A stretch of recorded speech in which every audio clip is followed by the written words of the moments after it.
Olá pessoal, tudo jóia com vocês? Estou aqui hoje para a gente discutir sobre aquele desafio que foi apresentado para vocês, sobre o paciente que fazia uso de antiagregante plaquetário. Mas vamos lembrar um pouquinho mais sobre essa história? Era uma mulher, uma pessoa do sexo feminino, 62 anos de idade, que vinha se queixando da famosa piorreia, que mais para frente foi diagnosticada como uma doença periodontal. Bom, temos dois pontos principais que a gente precisa analisar. Primeiro, a condição sistêmica da paciente. O que está escrito lá no caso? Bom, é uma paciente que teve um evento tromboembólico há 2 anos. É uma paciente que está em uso de terapia antiagregante plaquetária dual, ou seja, usa 2 medicamentos com antiagregantes plaquetários. E é uma paciente que está sendo acompanhada pelo geriatra e pelo cardiologista. Em relação à condição local, o que a gente tem lá no caso? A paciente tem todos os elementos em boca e foi diagnosticada a necessidade de terapia periodontal básica de algumas exodontias de 4 elementos, 17, 16, 32 e 31, e também foi verificada a necessidade de 2 restaurações classe 1, do elemento 24 e do elemento 36. E aí? Bom, muitas pessoas participaram, comentaram, deram suas opiniões. Foi muito legal porque a gente pôde discutir de alguma forma mais superficial e agora eu queria trazer para vocês algumas considerações um pouquinho mais aprofundadas. Primeiro, vamos pensar na boa anamnese. Muito importante essa anamnese. Inclusive, muitas vezes os pacientes esquecem de dar alguma informação, mas a gente consegue identificar aquela ausência da informação através de uma outra informação que ele deu. Por exemplo, às vezes, de repente, ele esquece de dizer que está tomando um determinado medicamento, um antiagregante plaquetário, por exemplo. Mas, conversando sobre a condição sistêmica dele, sobre o histórico de saúde, ele conta que já teve o histórico de um evento, ou de 2 ou de 3 eventos tromboembólicos. E aí você já pode supor que ele faz uso de um antiagregante e aí ir um pouco mais, de forma mais profunda na pergunta. A senhora usa algum medicamento do tipo antiagregante plaquetário? Às vezes o paciente sabe. E aí você joga alguns nomes comerciais. O senhor usa medicamento tal, e vai conversando para tentar identificar a real existência desse medicamento. E aí acende a luzinha pra gente, Poxa, tem alguma coisa aí, ele já é um paciente com uma alteração da condição sistêmica. Bom, e aí eu penso, se ele usa antiagregante plaquetário, eu já sei que ele vai ter uma dificuldade de realizar a hemostasia primária, ele vai ter uma dificuldade para formar o rolhão plaquetário. E aí, o que é que eu já sei? Pensando em odontologia propriamente dita, eu já sei que esse paciente ele tem um risco aumentado para a hemorragia durante o procedimento. Ele pode ter uma hemorragia no pós-operatório, pode, mas o risco é aumentado durante o procedimento. Ponto. E aí vem a questão da discussão com a equipe, Muita gente comentou de discutir, de solicitar exames, de ver os resultados e tal. O que eu queria colocar em relação à discussão da equipe? Eu queria colocar 3 pontos. Primeiro, gente, só você, cirurgião dentista, que vai atender essa senhora, sabe o nível de complexidade do seu procedimento. Então, só você vai poder passar isso para a equipe e discutir a sua forma, mas passando, olha só, vou fazer um procedimento, uma exodontia, ela é simples, provavelmente não vai ser necessário algo mais complexo, porque em algumas situações a gente faz osteotomia, rebate retalho, nesse caso vai precisar ou não vai precisar, então só você sabe dar essa informação. Uma outra informação muito importante, que dessa vez vem do médico e que também precisa ser discutida, é qual é o nível de importância desse medicamento contínuo para o paciente. É muito comum que esses pacientes sejam completamente dependentes dessa medicação e o médico não queira nem ouvir falar na possibilidade de suspensão. E aliás, a gente vai discutir mais adiante e a gente já discutiu em outros momentos que na maioria das vezes realmente a gente nem vai pensar nisso e suspender, porque nós podemos, sim, com os nossos métodos hemostáticos locais, também com alguma coisa sistêmica, mas na maioria das vezes somente os métodos locais já vão ser suficientes para resolver esse caso, especificamente nesse caso, os métodos hemostáticos locais, Então, assim, pode acontecer de um médico dizer, para esse paciente, ele é possível, vamos suspender essa medicação. Ok, então isso é uma discussão entre vocês. E essa informação só pode vir dele. Eu, enquanto cirurgiã dentista, não vou saber qual é a real importância daquele medicamento para o paciente. Ou seja, se é possível suspender ou não. Então, o médico vai me trazer essa informação. E uma outra coisa que é importante que vocês discutam juntos, e dessa vez muito mais em conjunto, é em relação aos exames de sangue. Especialmente o hemograma, que vem com a contagem de plaquetas, e o coagulograma. certamente, né, vai haver alguma alteração, pode ser que aconteça alguma alteração, né, que é característica dos pacientes que fazem uso de antiagregante plaquetário, mas entender se é viável fazer o procedimento, se é possível, e gente, na maioria das vezes é super possível com a medicação presente, tá? Bom, e aí como eu já falei, talvez aos olhos da equipe essa medicação possa ser suspensa, e se ela for suspensa, se ele até preferir que ela seja realmente suspensa, você vai só discutir como que seriam os intervalos então entre esses procedimentos, porque a suspensão ela se dá por 7 a 10 dias. E você precisa fazer vários procedimentos. Então, vocês vão discutir entre si como seria esse intervalo, qual é o melhor tempo entre um procedimento e outro, para que o paciente use a medicação e depois volte a suspender para que você continue o seu tratamento.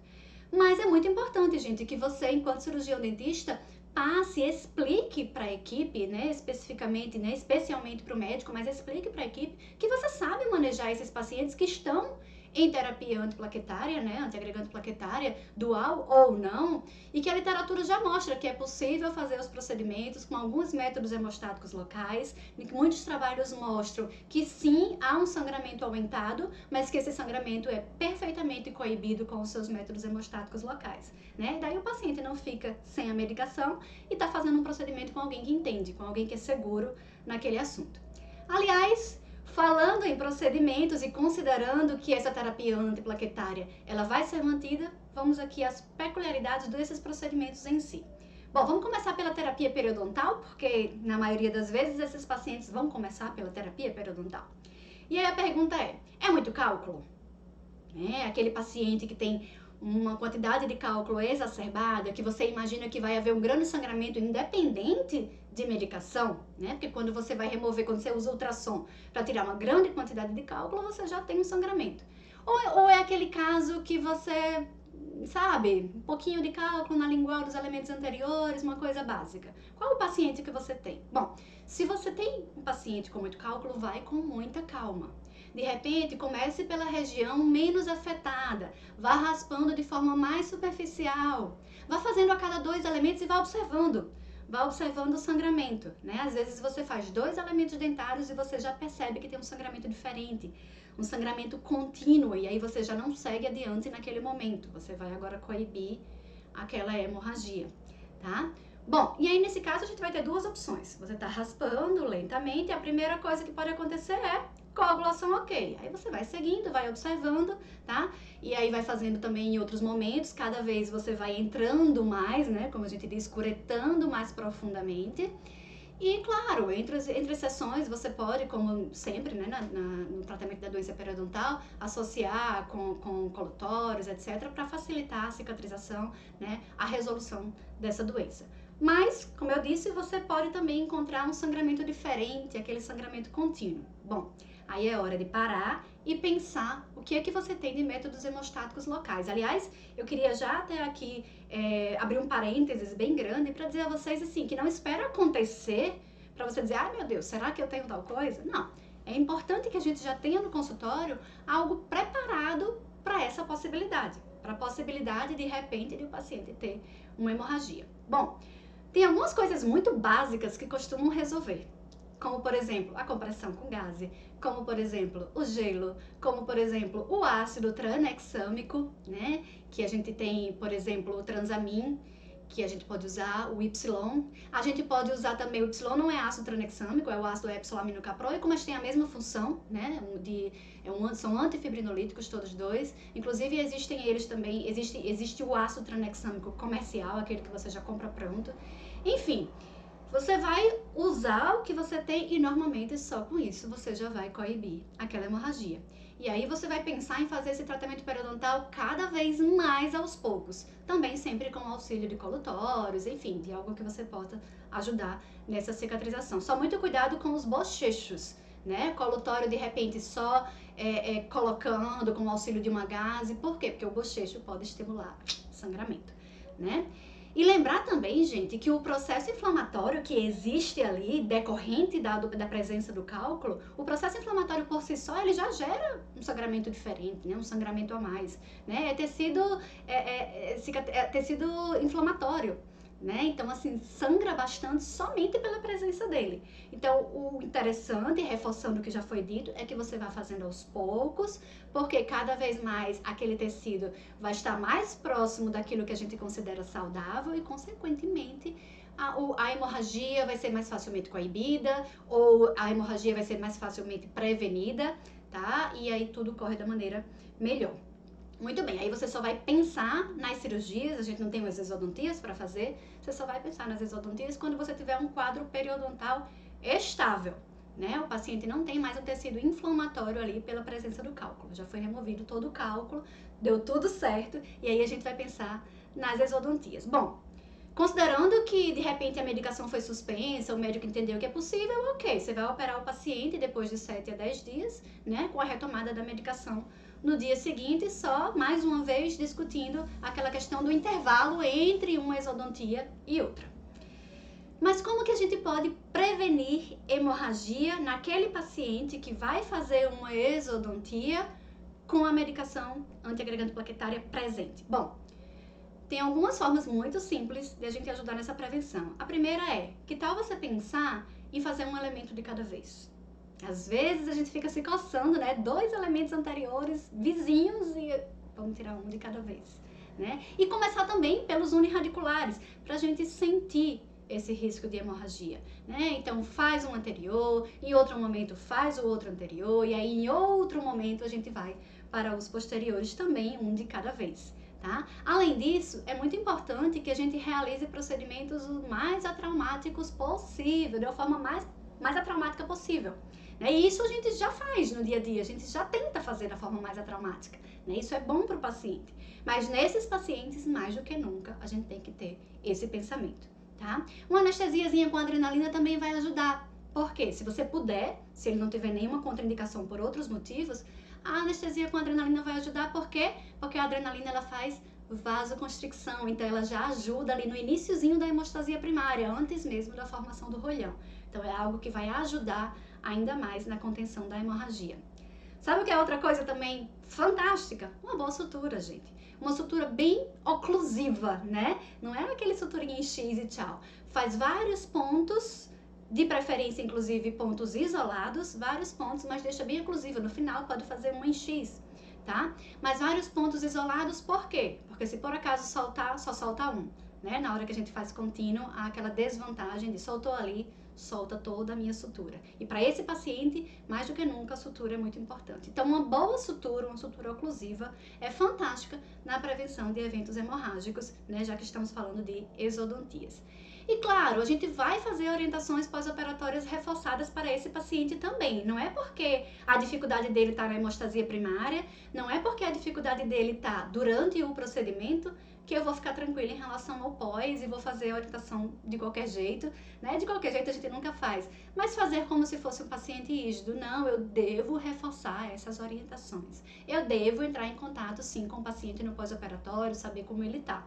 Tá? É claro que esse cuidado do pós-operatório ele é muito maior quando o paciente faz uso de anticoagulante, não é o caso da nossa paciente aqui.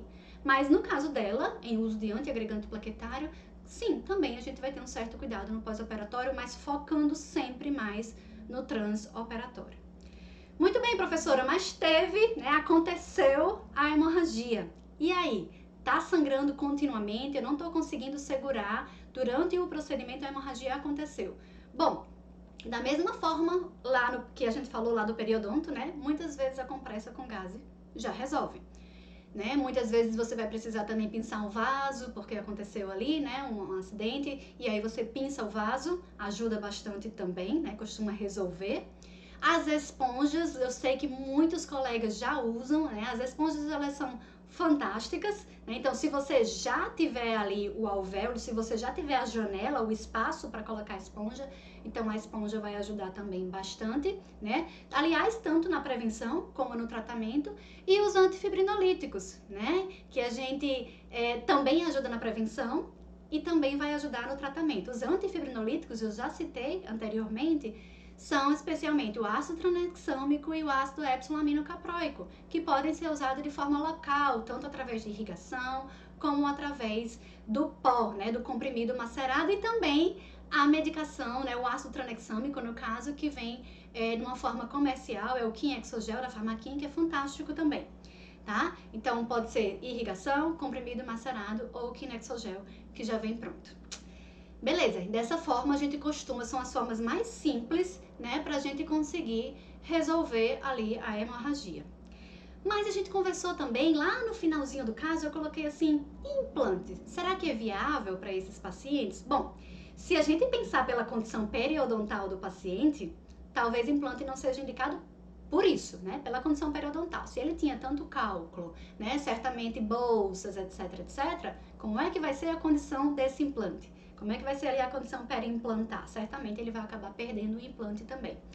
Mas se a gente pensar nesse caso em específico, considerando que não havia uma doença periodontal, não havia uma doença periodontal importante, era uma presença de cálculo ali, outra acolá. Então, pela doença periodontal não seria uma contraindicação? Será que pelo fato dele usar antiagregante plaquetário é viável o implante? A resposta é sim.